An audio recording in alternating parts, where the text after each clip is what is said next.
La Bourse régionale des valeurs mobilières bénéficie officiellement d'une plateforme. Celle-ci lui permettra d'obtenir une meilleure visibilité vis-à-vis des investisseurs internationaux.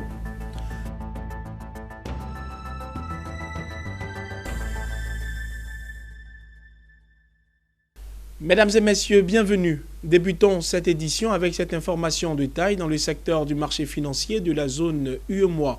La plateforme de diffusion des données boursières de Refinitiv a été officiellement lancée à Abidjan, précisément dans la salle de cotation de la BRVM, la Bourse régionale des valeurs mobilières. Cet outil devrait permettre à la BRVM de bénéficier de plus de visibilité sur les marchés financiers pour lui permettre de rayonner dans la région. Le commentaire de Lawani Babatunde. Refinitiv, le spécialiste du trading et de la diffusion des données boursières, a présenté sa plateforme aux acteurs de la Bourse régionale des valeurs mobilières. Il s'agit d'un outil technologique qui permettra d'apporter une meilleure visibilité aux investisseurs et les différentes valeurs cotées à la Bourse régionale des valeurs mobilières. Alors, la particularité de cet outil, en fait, le but, c'est d'apporter plus de visibilité du marché ivoirien pour lui permettre de rayonner sur la région. C'est permettre aussi une visibilité pour les investisseurs de la région, d'avoir une meilleure visibilité sur la bourse régionale, sur les valeurs qui sont cotées, et aussi améliorer la visibilité des investisseurs, surtout internationaux, sur l'économie ivoirienne, les entreprises ivoiriennes et celles de la région. Et, in fine, permettre une meilleure attractivité de la place boursière ivoirienne et aussi de la région globalement. Cette plateforme réjouit les acteurs du marché financier, la BRVM et les membres de l'association professionnelle des sociétés de gestion et d'intermédiation financière se réjouissent de l'existence de cette plateforme qu'ils définissent d'utile et puissante. Cet outil leur permet désormais d'avoir une large vue sur les autres marchés financiers.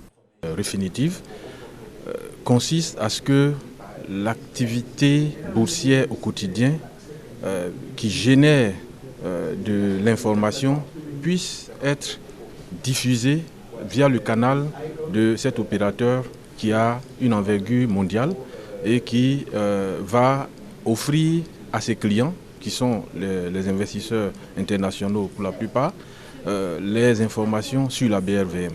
Créé en 2018, Refinitiv est un fournisseur mondial de données et d'infrastructures sur les marchés financiers. Depuis le lundi 4 mars dernier, cette société diffuse à travers son réseau et sur différents supports les séances de bourse de la BRVM. Grâce à la connexion de ces infrastructures au Fist Gateway de la BRVM, ses clients peuvent désormais recevoir en temps réel les flux de données des séances de bourse via son terminal de diffusion de Econ ou via une interface de programmation applicative. Raffermir les liens de fraternité et réfléchir aux questions liées au développement portant sur la région du Bafing, c'est l'objectif affiché par les organisateurs de Jacquesville 2, une sortie culturelle de la plateforme virtuelle dénommée les Baies du Bafing. Cet événement s'est déroulé le week-end dernier en présence des cadres de la région du Bafing. Le reportage est de Hervé Blagnon et Eliane Kwasi. Une sortie culturelle sur fond de retrouvailles et de réflexion. Les Baies du Bafing, une organisation virtuelle regroupant les ressortissants du Bafing, une région administrative de la Côte d'Ivoire, ont élu domicile à Jacquesville, le temps d'une sortie récréative dénommée Jacquesville 2.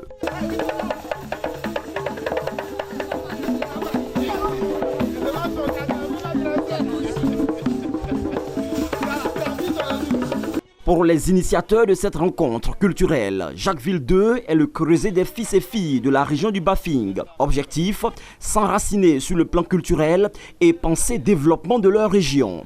On a décidé de faire cette sortie à Jacquesville pour venir nous retrouver. D'abord, raffermir les liens de fraternité, épiloguer sur un certain nombre de problèmes. Des thématiques seront à l'ordre du jour, des thématiques qui ont vraiment un lien avec le développement de notre région. Jacquesville 1 l'année dernière. Et au sortir de cela, ça a été un succès. Et cette année, c'est la population qui nous a demandé d'organiser cette sortie. Parce que ça permet de rassembler toute la jeunesse du Bafing autour d'un idéal commun qui est l'idée de paix, qui est l'idée de recherche et de développement de notre région. La culture du Bafing a été valorisée au cours de ce rendez-vous culturel. Ainsi, les Gbè du Bafing ont donné l'occasion aux danseurs et aux masques de leur région de s'exprimer.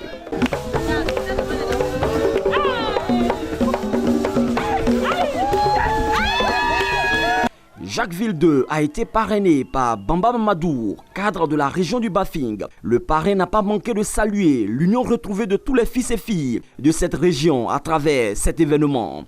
L'entente est le choc du développement. Vraiment, je trouve que c'est une très bonne initiative. Et nous sommes là pour nous sortir des tentes et des filles. Je suis très heureux d'être là. Je retrouve les anciens amis du lycée GAF depuis les années 92, 93. Jacquesville 2 est un concept culturel organisé par les Gbè du Bafing. Cette organisation regroupe 15 000 membres à travers les réseaux sociaux. Elle a désormais les regards tournés vers Jacquesville 3.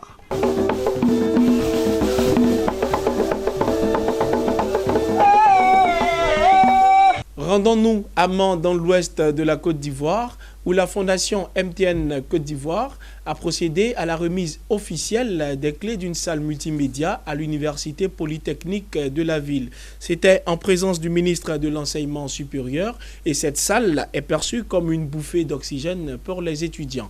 Le reportage de Théodore Kanga.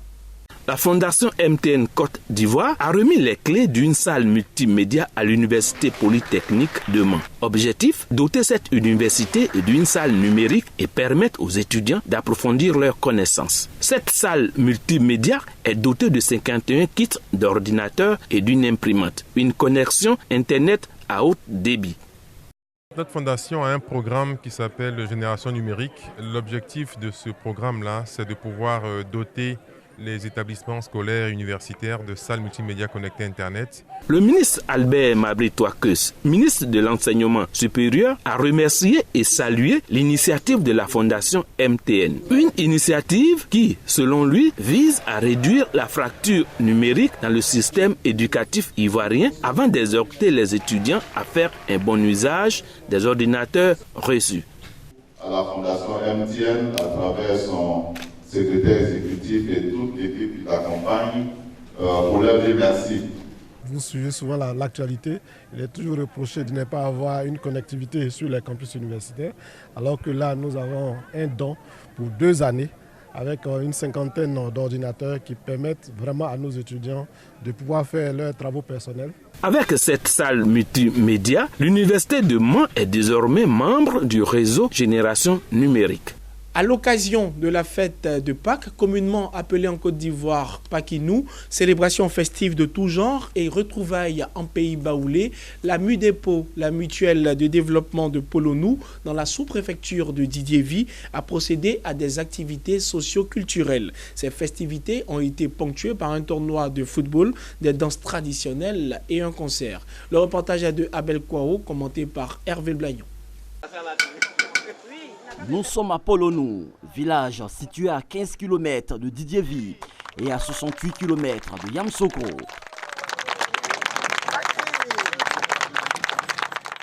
Ce week-end, le village grouille de monde à l'occasion de la fête de Pâques, communément appelée Pakinou et sa célébration festive de tout genre, moment de retrouvailles en pays baoulé. Fait marquant, c'est que le village de Polonou revendique la paternité du concept même de Pakinou. Enfin, ici on se refuse de rentrer dans la polémique, mais en tout cas, la population est sûre d'une chose, c'est Polonou qui pour la première fois a créé Pakinou. Cette année, les fils et filles de la localité ont massivement répondu à l'appel de la MUDEPO, la mutuelle de développement de Polonou.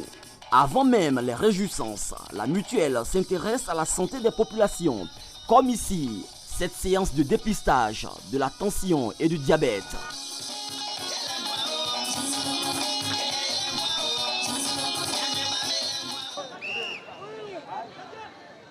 Les festivités organisées par la MUDEPO ont été marquées par un tournoi de football. Je remercie toute la population du village pour leur mobilisation qu'ils ont fait autour de cette cérémonie. Depuis 3 jours, nous sommes là et tout le monde converge pour le même esprit. Des activités culturelles et une soirée de retrouvailles et de célébration. La célébration de la fête de Pâques dans le village de Polonou est l'occasion de parler développement. Et comme vous le voyez, le village de Polonou a beaucoup de défis à relever. Nous avons actuellement le projet de l'électrification qui est en cours et nous avons beaucoup de défis, entre autres l'adduction de l'eau potable, parce que nos femmes ici ont de sérieux problèmes. Il faut aller sur la pompe, il faut aller à la pompe pour puiser de l'eau, il faut beaucoup d'efforts physiques. Donc le projet le plus imminent, c'est le produit d'adduction d'eau potable. Notons que Polonou est un village phare de la sous-préfecture de Didiéville. Il met beaucoup d'espoir dans la MUDEPO, sa mutuelle de développement. Une mutuelle qui compte 400 membres et qui s'est donné pour mission de réconcilier les filles et fils pour le développement du village de Polonou. Nous restons dans les festivités de la Pâque en nous rendant cette fois à San Pedro où du 19 au 21 avril dernier, le village de Nonouan, localité située à un jet de pierre de Gabiadji, a abrité la 3e édition de Paquinou régional. À cette occasion, les populations de cette localité ont bénéficié de consultations gratuites, de sensibilisation et de dépistage de l'hypertension artérielle, l'asthme et le diabète avec des premiers soins. Nous restons avec Abel Kwao. Cette fois, le commentaire est de Ariane Touré. Dans le département de San Pedro, il fallait se rendre dans le village de Nonouan, dans la sous-préfecture de Gabiadji, pour vivre les festivités de la Paquinou régionale. Tout débute avec des consultations gratuites de sensibilisation et de dépistage de l'hypertension artérielle, l'asthme et du diabète organisées par l'ONG Action Cœur et Poumons du docteur Lydie Begré. À côté de la santé, il y avait également l'histoire au programme. Saré Plé Christophe, maire honoraire de la commune de Méagui, cadre Bakoué, a sublimé l'auditoire à travers le développement du thème à la découverte du peuple Bakoué, origine, tradition et culture. À sa suite, Jean Kwadio, cadre baoulé et enseignant, a expliqué l'utilité que crée la fête de Paquinou en pays baoulé. Le développement a également été célébré. Il s'est agi pour les populations de Nonouan et de Méné de relever les actions du président du conseil régional de San Pedro, Begré Donatien. Il s'agit entre autres du reprofilage lourd de la route Gabiadji-Nonouan, la construction en cours d'un double dallo sur l'axe Gabiadji-Nonouan au P4 16, la réhabilitation et la construction de plusieurs salles de classe. Cette route qui a été faite, ce pont qui est en train d'être fait, ce n'est pas un pont uniquement pour nos Noirs, c'est un pont pour toutes les populations de la Méné. C'est un pont pour toute la sous-préfecture de Gabiadji. C'est aussi un pont pour faire entrer les produits et les sorties pour toute la population de Gabiadji, de Toba et je dirais même de la région de San Pedro. Les activités de la 3e édition de Paquinou régional ont pris fin par la pose de la première pierre d'un bâtiment de 3 classes, la remise des clés d'un logement de maître et une opération de planting d'arbres. Il est bon de noter que les populations baoulées déguerpies lors de la construction du barrage de Kossou dans les années 70 et réinstallées dans la sous-préfecture de Gabiadji peuplent le village de Nonouan. À la faveur du programme Route de l'esclavage lancé en 2017 en Côte d'Ivoire, les descendants des esclaves autrefois embarqués sur les côtes ivoiriennes sont de retour sur les terres sociales.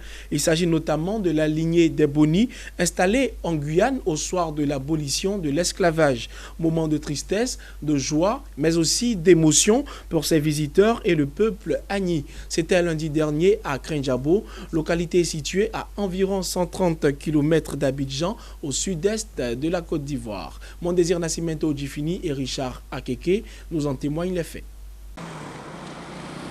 Ils sont 25 au total, tous descendants d'esclaves autrefois embarqués de la Côte d'Ivoire vers la Guyane. Ce lundi, ils sont de retour sur la terre de leurs aïeux à la faveur du programme Route de l'esclave, un programme de l'Organisation des Nations Unies pour l'éducation, la science et la culture UNESCO, lancé en 1994 à Ouidah au Bénin pour mettre fin au silence autour de la traite négrière. Le rêve de retrouver leur origine est devenu une réalité. Ils ont pu assister à des cérémonies et des cultes de purification semblables à ce qui se fait en Guyane. Pour cela, Ornika Opeyeka bénit le ciel et la mémoire de ses ancêtres. Depuis hier, nous ne cessons d'être baignés d'émotions. Nous sommes arrivés hier à l'aéroport. Et le premier son entendu, c'était un son du tambour. Nous avons entendu des sons qui nous ressemblent parce que je suis danseuse. Et donc, quand il nous a accueillis, on a pu s'empêcher de danser. Aujourd'hui encore, quand nous sommes arrivés, dans les protocoles, dans toutes les façons de faire, nous nous reconnaissons. Et c'était un rêve de venir en Afrique. Mais venir en Afrique, rencontrer le roi, rencontrer nos frères, c'est un privilège. Je me sens privilégiée parmi les autres qui sont restés en Guyane. Le prince Assemienchi Ier, porte-parole de Sa Majesté Nana Mondoufu V, roi de Saint-Louis, s'est dit heureux du retour au bécail de cette lignée qui très tôt s'est défait des liens négriers avant même la fin de l'esclavage. Cela signifie pour nous que nous avons retrouvé nos enfants, nous avons retrouvé nos grands-parents, nous avons retrouvé nos arrière-parents. C'est important, nous avons des bonis. Vous avez vu que le préfet de région, préfet du département d'Aboasso, s'appelle Boni. Ça veut dire qu'entre les bonis de la Guyane et les Baoulés et les Agnis, il y a des liens très forts. Et retrouver ces liens, pour nous, en commençant par Krendiabo, c'est une symbolique qui dépasse tout entendement. Pour l'État ivoirien, représenté par les 3 ministres en charge de la santé, de la culture et du tourisme, il s'agit plus précisément de mener des actions visant à la conservation dans la mémoire collective des effets de la traite négrière et de l'esclavage, avec pour objectif d'inscrire dans l'esprit de tous la non-reprise de ces pratiques qui ont déshumanisé des peuples et brisé leur élan. Quelle joie, quel bonheur, un grand événement, voyez-vous. On dit chez nous que quand un bois tombe dans l'eau, il ne devient jamais caïman. Nous avons tenu dans la célébration et dans le développement de notre programme La Route de l'esclave à inviter les peuples Boni, grâce à l'appui de ce jubilé, afin qu'avec ce peuple, nous puissions sceller la réconciliation et appeler nos frères et sœurs afro-descendants de venir en Côte d'Ivoire. Hormis cette délégation des Bonis de Guyane, dont les ascendants sont d'origine ivoirienne, le royaume de Saint-Louis a déjà reçu les Américains Michael Jackson et Jesse Jackson, qui seraient originaires eux aussi de ce royaume. Après Krendiabo, la délégation guyanaise, accompagnée des autorités ivoiriennes, s'est rendue dans la ville historique de Grand Bassam pour visiter le musée national du costume.